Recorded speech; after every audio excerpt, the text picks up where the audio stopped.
కాశ్మీర్లో 25 మందిని ఊతకోతకు వస్తే నెక్స్ట్ డే మళ్ళీ పోయి అక్కడే వీళ్ళంతా సెలబ్రేట్ చేసుకున్నారు.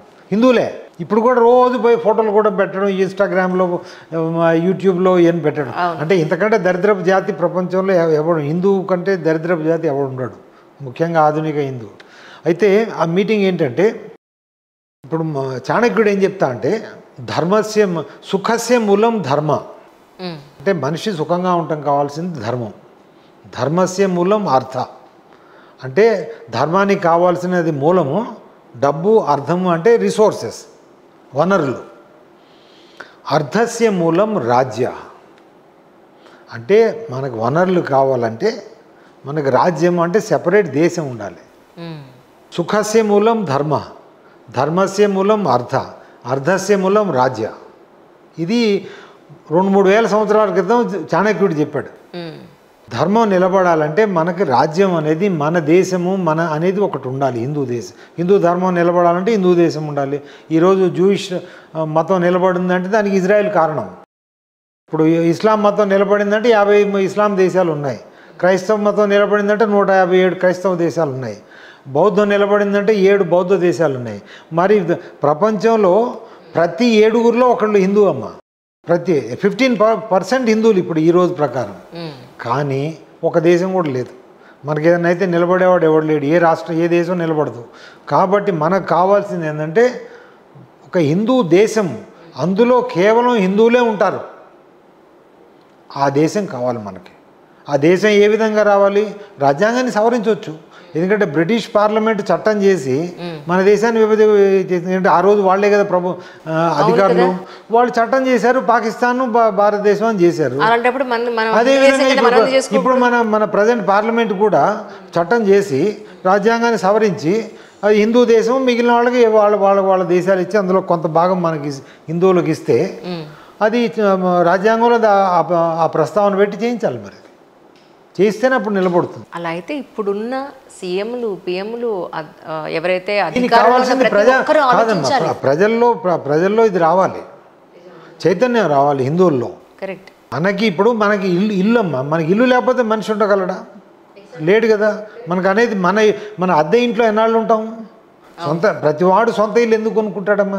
ఈరోజు ఉద్యోగంలో చేరిన ప్రతివాడు ఒక అపార్ట్మెంట్ కొనడం, లేకపోతే ఒక చిన్న స్థలం కొనుక్కొని ఇల్లు కట్టడం ఎందుకు చేస్తాడు? ఎందుకంటే తనదంటూ ఒక ఇల్లు ఉండాలి. ఒక వ్యక్తికి ఇల్లు కావాల్సిన అయినప్పుడు ఒక మతానికి కూడా ఇల్లు కావాలి కదా. ఆ ఇల్లు అంటే ఏంటి? దేశం. అంటే తనదైన దేశం ఉండాలి. ఇప్పుడు హిందువులకు తనదైన దేశమే లేదు. హిందూ మతం గురించి పట్టించుకున్నవాడు ఎవడు లేడు. సో కాబట్టి మన దేశానికి ఇప్పుడు భారతదేశాన్ని దీన్ని రాజ్యాంగంలో చట్టం పెట్టి, మన పార్లమెంట్లో చట్టం పెట్టి రాజ్యాంగాన్ని సవరించి మనం హిందువులకు ప్రత్యేకమైన దేశాన్ని ఇవ్వాల్సింది. అది ఇస్తే హిందూ మతం బతుకుతుంది. అది ఇవ్వకపోతే హిందూ మతం పోతుంది. ఇప్పుడు మీరు చెప్పిన లెక్కల ప్రకారం చూసుకుంటే ఇప్పుడు యాక్చువల్లీ రీసెంట్గా మా మధ్య జర్నలిస్టుల మధ్య వచ్చింది కూడా ఇదే డిస్కషన్ అండి. యాక్చువల్లీ మీరు ఆఫ్ఘనిస్తాన్లో ఇస్లాం ఆక్రమణ జరిగి అక్కడంతా మతం మారిస్తే అక్కడ నుంచి హిందువులు చాలామంది పారిపోయి ఇండియా వచ్చారు. ఇప్పుడు కాదు, ఎప్పటి నుంచో. తర్వాత భారతదేశం విభజన జరిగి ఆ పాకిస్తాన్లో తరిమేస్తే ఇండియా వచ్చారు, బంగ్లాదేశ్లో తరిమేస్తే ఇండియా వస్తున్నారు. మీరు అప్పుడు అక్కడ శ్రీలంకలో గొడవ అయితే శ్రీలంక నుంచి కూడా శ్రీలంక తమిళ హిందువులందరూ చాలామంది ఇండియాకి వచ్చారు. ఇది జఫ్నా ఏరియా నుంచి. మరి ఇండియాలోంచి తరిమేసి ఎక్కడ పోతారు? ఇప్పుడు ఇతర దేశాల్లో ఉన్న మన హిందువులందరూ కూడా అక్కడెక్కడా కాదు మన భారతదేశంలోనే ఉండాలి అని అనుకున్నప్పుడు సపోజ్ ఆ దేశాలు కూడా చాలా వరకు ఖాళీ అయిపోతాయి సార్. ఎందుకంటే మన వాళ్ళు ఎంతోమంది వెల్ ఎడ్యుకేటెడ్స్ అక్కడికి వెళ్తున్నారు. కానీ అక్కడ పోయి వాళ్ళు కొన్నాళ్ళు క్రిస్టియన్లు అయిపోతారమ్మా. ఇప్పుడు ముఖ్యంగా అమెరికా దేశాలకు కొద్దిగా జనాభా పెరిగితే అవుతారు. ఎందుకంటే యూ నీడ్ బేసిక్ దట్ మీ సోషియాలజీలో there is something called critical mass. ఆ క్రిటికల్ మాస్ ఏర్పడితే దాన్ని అక్కడ ఉంటాయి. అది జరిగిన చోట్ల ఉంటాయి. కానీ అక్కడ క్రైస్తవులు ఏం చేస్తున్నారు తెలుసు? ఇప్పుడు మిషనరీస్ అక్కడ వెళ్ళిన హిందువులను మతం మార్చడం కోసం ప్రత్యేకమైన మిషనరీలు పెట్టారు. ఎందుకు పెట్టారంటే ఇప్పుడు ఇండియాలో ఏమైనా జరిగితే వాళ్ళు సపోర్ట్ చేస్తున్నారు కదా. సో వాళ్ళ మతం మారారనుకోండి, వాళ్ళు సపోర్ట్ చేయరుగా, అక్కడ మతం మార్చేస్తారు. ఇప్పుడు అక్కడ వాళ్ళని కూడా మీరు అక్కడ వెళ్ళిన హిందువులని చాలామంది ఇప్పుడు పంజాబ్ నుంచి చాలామంది వెళ్తున్నారు, కెనడా ఇదంతా. అందులో సగం మంది క్రిస్టియన్లే. వాడు పైన పగిడి పెట్టుకుంటాడు సిక్కులాగా, లోపలంతా క్రాసే. ఇప్పుడు మన ఎట్లయితే క్రిప్టో క్రిస్టియన్ అన్నాను కదా, అది కూడా వాడు క్రిప్టో సిక్, బయటికి సిక్ అని లోపల క్రిస్టియన్ వాడు. ప్రజలు కళ్ళు తెరుచుకోవాలి సార్ ఈ విషయంలో. ఎవరు ఇప్పుడు హిందువుల్లో చైతన్యం లేదమ్మా. మీరు ఒకసారి అన్ని మతాలు సమానం అని చెప్తే, ఒక ఘటన జరిగింది కూడా, ఎన్నో ఘటనలు జరిగినాయి. ఒకసారి ఇట్లా రోజు వాళ్ళ తల్లిదండ్రులు చెప్పేది పిల్లలకి, అమ్మాయికి అన్ని మతాలు సమానే, అన్ని మతాలు సమానం. పెద్ద అయిన తర్వాత ఒక ముస్లింని ప్రేమించింది అమ్మ, వీళ్ళు గొడవ పెట్టారు. అమ్మాయి అడిగింది, మరి మీరే కదా నాన్న రోజు చెప్తున్నారు అన్ని మతాలు సమానం అని చెప్తున్నప్పుడు నేను ముస్లిం ప్రేమిస్తే మరి మీరేది కాదంటారే అన్నాడు. అప్పుడు ఏడవాలా నవ్వాలా ఆ తండ్రి. అంటే ఆ పిల్లని ఆ విధంగా తయారు చేసింది ఎవరు? ఆ తండ్రే కదా. ఆ తండ్రి మొదటి నుంచి అమ్మ 5 వేలు సమానం కాదు, ఏ వేలుకున్న ప్రాముఖ్యత ఆ వేలుకు ఉంది, కానీ మన దేన్ని కించపడాల్సిన అవసరం లేదు, కానీ మనమే వాళ్ళే అని మన పిల్లలకి కన్నా చెప్తే వాళ్ళు అర్థం చేసుకుంటారు. కరెక్ట్. కానీ ఈ రోజుల్లో దాని లవ్ జిహాద్ అని పేరు పెట్టారు కదా. లవ్ జిహాద్ పేరు కాదు, నిజమేనమ్మా. నిజమేనంటారా? యాక్చువల్గా that is not love, I call it womb జిహాద్. అదే అంటున్నాను. ఊరికే వీళ్ళు అమ్మాయిలు, ఎస్పెషల్లీ హిందూ అమ్మాయిలు, అమ్మో నిజంగానే నన్ను చాలా ప్రేమించేసాడు అనుకుని పెళ్లి చేసుకుని వాళ్ళు కన్వర్ట్ చేసుకుని పేర్లు కూడా మార్చుకుని వాళ్ళకి తగ్గట్టుగా వీళ్ళు ఆహార్యం కూడా మార్చుకున్న సందర్భాలు నేను చూసాను. చాలా ఉన్నాయి. కానీ పిచ్చి వాళ్ళు వీళ్ళు ఏమని కూడా ప్రేమ అనుకుంటున్నారు, కానీ వాళ్ళ బైబిల్లోనే ఉంది, వాళ్ళ ఖురాన్లో ఉంది, నువ్వు మార్చు లేదంటే నువ్వు ఎందుకు పనికిరావన్న పాయింట్లో. వాళ్ళకి డబ్బులు కూడా ఇస్తారమ్మా. ఇప్పుడు ఆ ముస్లిం యువకులకి జకాత్ మనీ అని ఒకటి ఉంటుంది. ఆ జకాత్లో వాళ్ళకి ఇప్పుడు 5 లక్షలు, 1 లక్ష, 2 లక్షలు. ఇప్పుడు ఆ అమ్మాయికి సపోజ్ అమ్మాయిని ప్రేమించినప్పుడు ఇవ్వాలి కదా గిఫ్ట్లు, మరి వీడి దగ్గర ఉండవు కదా. సో వాడికి మొబైల్ కొనివ్వు, ఆ హోటల్ తీసుకుపో, అవన్నీ డబ్బులు వాళ్ళు ఇస్తారు. ఇదంతా తీసిన ఆర్గనైజ్డ్ ర్యాకెట్. My God. అది తప్పు. ఎందుకంటే ఇప్పుడు జరుగుతుంది, పోయిన తరంలో ఎందుకు జరగలేదు ఇంత? కారణం ఏంటంటే అప్పటి తల్లిదండ్రులు చెప్పేవాళ్ళు, భయం భక్తి కూడా ఉండేది సార్. అమ్మ జాగ్రత్తగా మనకు తెలియని వాళ్ళు ఎవరిని మాట్లాడొద్దు, కలవద్దు, మన వాళ్ళతోనే ఉండు అని చెప్పి. ఇప్పుడు ఏంది, అన్ని మతాలు సమానమే. అన్ని మతాలు సమానమైనప్పుడు నువ్వు ఎక్కడ పోతే ఏముంది అసలు? అంటే నీకేం మతం లేనట్టే కదా లెక్క. పరిస్థితి మన హిందూ ధర్మం నిలబడదాం. మనకి మన దేశము, మన ఎక్స్క్లూజివ్ హిందూ హోమ్ ల్యాండ్ లేకపోతే అది జరగకపోతే అందులో ఓన్లీ హిందువులే ఉంటారు. అది ఎంత చిన్న దేశమైనా పర్లేదమ్మా. ఇప్పుడు భారతదేశం ఇంత పెద్దది, ఇందులో మీరు సగం ఇచ్చినా పర్లేదు, 1/3 ఇచ్చినా పర్లేదు, 2/3 ఇచ్చినా పర్లేదు. అది హిందువులకి, మిగిలిన క్రైస్తవులు, మిగిలిన వాళ్ళు ముస్లింలు, ఎవరి దేశం వాళ్ళది. ఇప్పుడు అన్నదమ్ములు పడనప్పుడు ఎవరిదాళ్ళు పంచుకొని వేరుగా ఉంటున్నారు కదా. తెలుగు ఒకే భాషలో ఉన్న రాష్ట్రాలే విడిపోతున్నాయి. రాష్ట్రాలు ఇప్పుడు రాష్ట్రం విడిపోయినప్పుడు దేశం ఎందుకు విడిపోకూడదు? అందులో ముఖ్యంగా మన నాగరికతని, మన సంస్కృతిని, మన సాంప్రదాయాన్ని, మన ప్రాచీన సనాతన ధర్మాన్ని రక్షించుకోవడానికి ఇది చిన్న ఇదమ్మా చేయాలి తప్పకుండా. నిజం. యాజ్ ఎ సివిల్ సర్వెంట్గా మీరు ఎప్పుడైనా ప్రయత్నించారా సార్ మోడీ గారికి ఒక లేఖ రాయడం కానీ? లేఖ రాయడం ఆయన మోదీ వాళ్ళు హిందువులే కాదమ్మా, వాళ్ళంతా ఏదో రాజకీయం వాళ్ళు చేసుకుంటారు అంతేనంటారా? వాళ్ళు ఆర్ఎస్ఎస్ బీజేపీ వాళ్ళు హిందువులే కాదు, వాళ్ళు పచ్చి హిందూ ద్రోహులు. ప్రపంచ చరిత్రలో అంతకంటే పెద్ద హిందూ ద్రోహులు ఎవరు లేరు. నేను రాస్తూనే ఉన్నాను. అంత మాట అన్నారండి? నిజం, అంత మాట కాదు, ఉన్నమాట అన్నాను. మీరు సింపుల్ ఉదాహరణ చెప్తానమ్మా. చెప్పండి సార్. ఇప్పుడు భారత రాజ్యాంగం ప్రకారము ఆర్టికల్స్ 25 నుంచి 30 వరకు హిందువులకు సమాన హక్కులు ఇవ్వబడలేదు. రాజ్యాంగంలో మనకు సమానత్వం లేదు, ముస్లింలు క్రైస్తవులతో పాటుగా లేదు. అవును, అందరికీ సమాన హక్కులు అంటారు కానీ సమాన హక్కులు లేవు. అవును. మరి ఏ పార్టీ అయితే మేము హిందువులకి ప్రో హిందూ అని అంటారో, లేకపోతే హిందువుల సపక్షంలో ఉన్నారో, వాళ్ళు చేయాల్సిన మొట్టమొదటి పని ఏంటమ్మా? సమాన హక్కులు ఇవ్వాలి కదా. మనం ముస్లింలు క్రిస్టియన్ల కంటే ఎక్కువ హక్కులు ఏమి అడగట్లేదు, సమాన హక్కులు ఇవ్వాలి కదా. మరి గత 11 ఏళ్ళు ఎందుకు ఇవ్వలేదు? ఇది ఒకటి. రెండవది, మీరు దేశంలో మీరు కాశ్మీర్ నుంచి కన్యాకుమారి వరకు, గుజరాత్లో సోమనాథ్ నుంచి మణిపూర్లో ఇంఫాల్ వరకు 2 లక్షల దేవాలయాలు ప్రభుత్వం కింద ఉన్నాయి. ఎన్ని చర్చిలు, ఎన్ని మసీదులు ప్రభుత్వం కింద ఉన్నాయి? మరి మీరు హిందూ అని, మీ పార్టీ హిందూ అని చెప్తున్నప్పుడు ఆ దేవాలయాల్ని ప్రభుత్వ కబ్జా నుంచి విడిపించాలి కదా. ఎందుకు విడిపించలేదు ఇంతవరకు 11 ఏళ్లలో?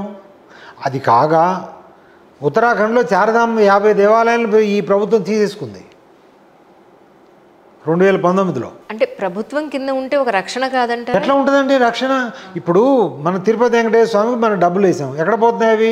జగన్ ముఖ్యమంత్రి అంటే జగన్, అది చంద్రబాబు ముఖ్యమంత్రి అంటే చంద్రబాబు ముఖ్యమంత్రి. అది ఒక రాజకీయ సంస్థ కదా. ఆ తర్వాత ఇప్పుడు మీరు ఒక చర్చికి కానీ మసీదు కానీ పోతే మీ అక్కడ ఇంత డబ్బు ఇవ్వమని ఎవడో అడగడు, గురుద్వారా పైన అడగడు. ప్రభుత్వం కింద ఉన్న దేవాలయాలకు మీరు టికెట్ కొనాలి. అంటే మన దేవుణ్ణి మనం చూడటానికి ప్రభుత్వానికి డబ్బులు ఇవ్వాలి. ఇది ఔరంగజేబు సమయంలో కూడా ఇంత జిజియా ట్యాక్స్ లేదమ్మా. మన వెంకటేశ్వర స్వామి ఎవరిది? మన దేవుడే కదా. మరి మన దేవుణ్ణి మనం చూడటానికి నేను టికెట్ ఎందుకు కొనాలండి?